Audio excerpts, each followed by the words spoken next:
final night of huge stakes racing of the year takes place this Saturday, November the 30th at the Meadowlands, where there'll be 8 stakes races worth just under $2.6 million. We'll have free PPs of the entire card. You can check out the QR code on your screen and go check that out. There should be a link to live video there, as well as this video will be there.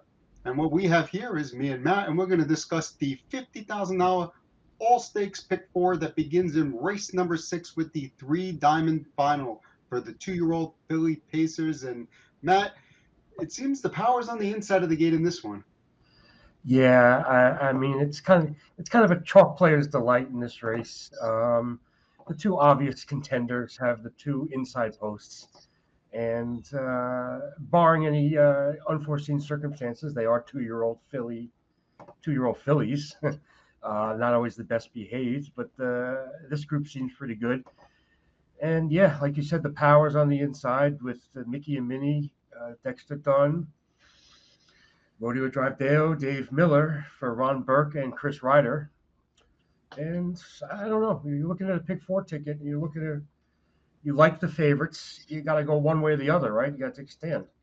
Well, Rodeo Drive Deo, the one horse, her last race was in the Kindergarten, which she won. Both of these horses raced in the Breeders' Crown prior to that. And we're going to take a look at that Breeders' Crown video. And what's interesting here, you have Mickey and Minnie, who came first up. It was a huge effort. And actually gapping her cover is Rodeo Drive Deo here. And Mickey and Minnie's just going to pull away. It really was an impressive effort. Yeah, especially after have to leave for the outside and make like a 2-move effort. You see Dexter's after her quite a bit, but I guess there's no fooling around when you're in a Breeders' Crown final. You want to make sure you're secure. And yeah, I mean, when you talk about Rodeo Drive Deo coming out of that race, you could say no match. But you got to figure that she's going to be closer to Mickey and Minnie, assuming that Mickey and Minnie makes a move to the front. Rather than having to make 2 moves from well off the pace.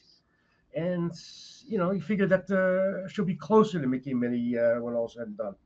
The way I looked at this race is when you're looking at a guaranteed pick 4 like this one, and people don't know it yet, but you're going to find that soon. There's a 1-5 favorite that we're both going to single in the sequence. You kind of have to pick one of these 2 horses, Matt. You can't use them both. Yeah, I know. That's basically what I said, especially when you got to figure these 2 horses are going to split, 45% of the money, maybe, with, the other 7 horses taking 10%. I got to imagine Mickey and Minnie is probably going to take more money and probably will be the deserving favorite off the strength of that Breeders' Crown win and a couple of nice, maintenance qualifiers. Dexter Dunn is probably the direction I'm going to end up leaning in if I have to choose one or the other. And, I'd be hard-pressed to find anyone else really in this race who I think can step up enough to win. Yeah, I don't know if anyone else is going to be able to step up to win. If there was another horse I was going to throw in my exotics, it'd probably be the 7 Phase, and mainly because this is a filly who I think has some early speed in her arsenal, and I don't see a lot of horses on the outside of the gate who are obvious levers here. So that'd be the one that I would throw in. Let's move on to race number 7. That's the Valley Victory Final for 2-year-old Colton Gelding Trotters, $447,000 on the line, and you could see by the morning line. They're saying this is a 3-horse race, Matt. Yeah, in terms of logic, of course it is. For long shot players or people who like to try to read between the lines and come up with some sneaky angles, then there is the potential for a big price, especially, again, 2-year-olds, trotters.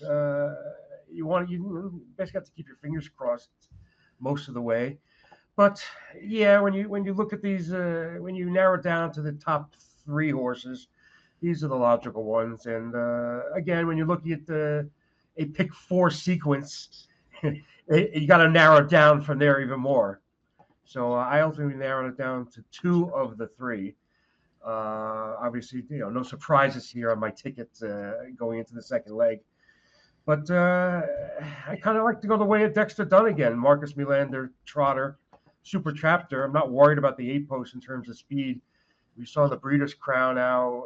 It's a bit of an unfortunate trip. How he took a bit of a shuffle, was boxed in, finished willingly, and I can see him making a basically methodical move to the front, and I think he'll control it from there. Yeah, I looked at it a little bit differently. I didn't use Super Chapter, though Okay. I respect Super Chapter's chance of winning. I don't love the outside post here. I'm on Go Dog Go as my top pick here. I loved him going into the Breeders' Crown, and he ended up with a little bit of a tough trip, first over, and did what he could. Ended up finishing a reasonable third there. If you go and watch those qualifiers, that last qualifier, I mean, he finished up very willingly, unasked, completely unasked, gaining on the leader. It was a really nice effort, to prep him for this race. And, I don't, I'm trying to decide, like, will Montserrat be the favorite here? And if he is, maybe I don't even want to be on Montserrat. Maybe I just want a single Go Dog Go, when you consider that.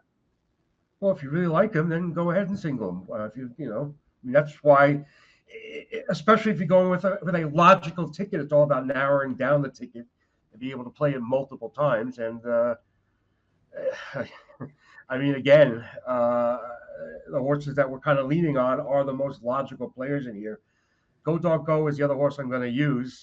You said a reasonable effort for third, the Breeders' Crown Final. That was more than reasonable. That was a gutsy, brave effort, even though he finished third. And like I said, like you said, the qualifiers were perfectly situated, I guess, appointed for this race. And yeah, so you use Montserrat. I don't use Montserrat. I use Super Chapter as my top choice, and you don't use Super Chapter. Interesting. One thing that's worth noting, especially when it comes to these 2-year-old trotters, it's going to be in the 40s on Saturday night at the Meadowlands. And as the temperature gets colder, sometimes the times get a little bit slower at times. So, maybe a horse that, was a second faster previously in the warmer weather might not be a second faster in the colder weather, Matt. That's a pretty valid point, actually. And I guess especially the pace of the race is slower. It gives horses from the back better opportunity to stay closer and be able to reach to a certain extent, other than just a front runner's winging on the front end and going like a 26 third quarter and stuff like that. That probably won't be the case as it gets colder. That makes sense. I personally just couldn't come up with anybody else other than the main players in this race, and that's what I'm sticking with. We're going to move on to race number 8. It's the $150,000 FanDuel Championship Final for open pacing mares, and I'm sure you have some great reasons why we're going to beat the 1-5 favorite Twin B Joe Fresh, the leader in the Horse of the Year race, Matt. Who was the only one that beat her recently? That was Grace Hill, right?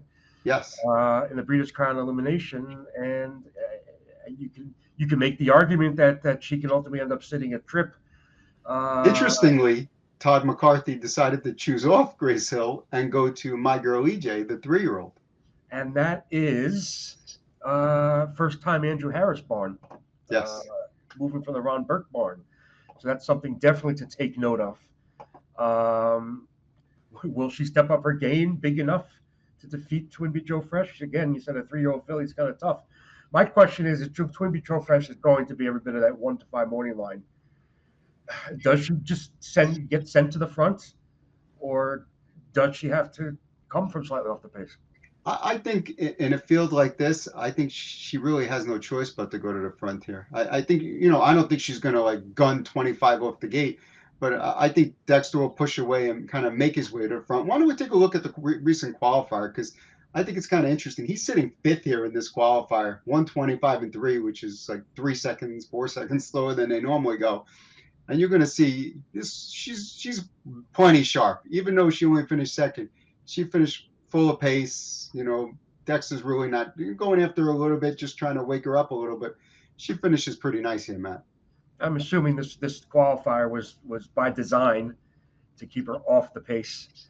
And it was an interesting maneuver. Maybe Twin B Joe Fresh was looking to her left and her right when splitting horses there and being like, hey, what, I'm not used to this. But as the professional she is, rallied right in that hole that got wider and wider, and did what you have to do. I'm going to assume that, like I said, that qualifier was by design not to be near the front.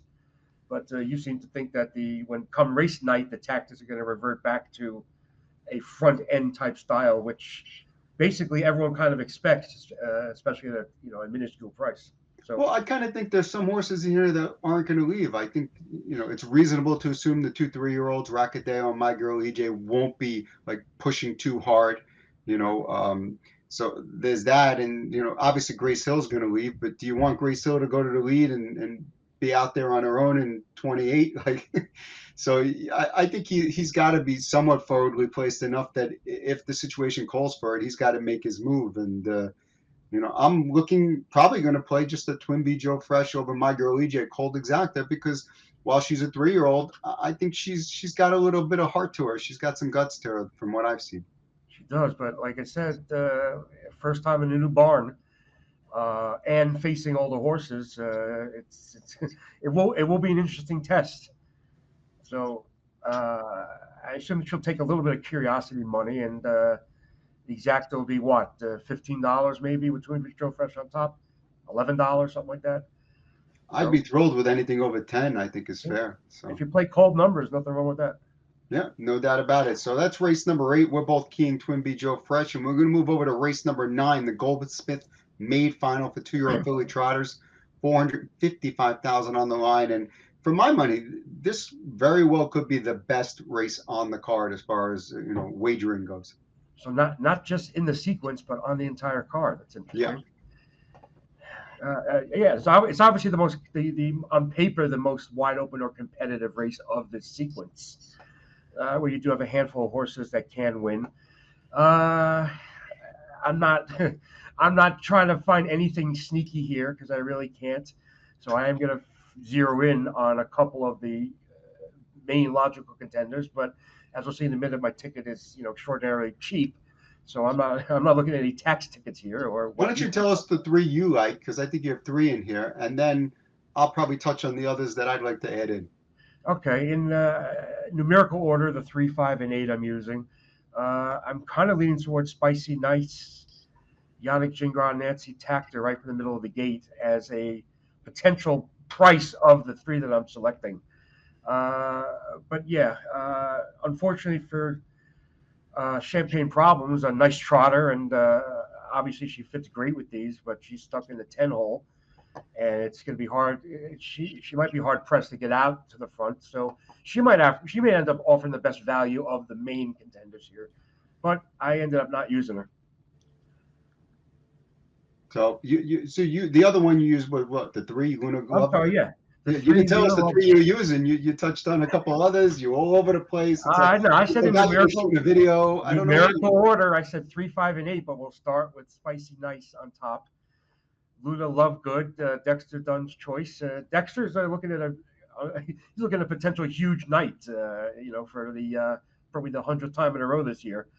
And then you have Anaki Spence that trained and driven, won a bid Hanover, who's less accomplished than the others, but coming into this race in peak form of an overnight win, and you can never throw in a 6-figure race. You can never throw him out of anything. Absolutely. My problem with would have been Hanover, and I'm using her on my ticket, but my issue is that I know she's talented, but she really hasn't beat anyone yet. And 7-2 morning line. Let's say she goes off somewhere between 3-1 and 5-1, somewhere in that range. Are we taking too low of a price on a horse that hasn't beaten anyone yet? My top pick in here, the horse I love the most, is the same horse I loved in the Breeders' Crown, which is Miss Belmar. She's 8-1 in the morning line here. She raced huge in the Breeders' Crown, got beat by a horse that simply had a better trip, saved ground and just came up and got her. Last time she was a complete toss for me from post 10. I was a little bit surprised that she was used that hard, but I guess, having missed a few weeks, they just wanted to tighten her up a little. They had the shoes back on for that race. I'm assuming the shoes will be off for this race. If the shoes aren't off, I might change my mind a little bit. But with the shoes off, I really feel that she's just as good as any horse in here. And the other one, including the ones you've mentioned, I also have my ticket, is Bogish, who raced very well in the kindergarten series. I don't really fault her in the final. I mean, she made 2 moves there, tried to pull away from the field and just couldn't do it. It was a solid effort. Even our Duchess has a reasonable chance to win this race. So there's you could probably go 7 deep and have a chance. you can see my tickets up on the board now. I got the 2 singles, and like I said, in that 7th race, I might even consider singing "Go Dog Go," or maybe I'll come back with a second play. This is only a $5 play. I could single "Go Dog Go" and play that like 5 to 10 times and still be under $20. And that is pretty logical reasoning there. Like we mentioned, yeah, I mean you're going with a heavy favorite in the first leg, heavy favorite in the third leg, like I'm doing as well. You might want to narrow it down even more. I did go too deep in the second leg, and I narrowed it down to 3 in the finale. But it's what 6 combinations, so 50-cent base is $3. Again, sometimes you got to take what they give you when it comes to playing in sequence. And obviously, it takes one of these races blowing up, and we're looking at a 4 or 5 figure pick 4 ticket, a pick 4 payoff. But I'm going to assume that's not going to happen. And I'm going to stick with a very budget play. Well, that's the first $50,000 guaranteed pick 4 on the card. There's another one that starts in race number 10. 14 races on the card. 8 of them are stakes races. Total purses on the card just over $2.6 million.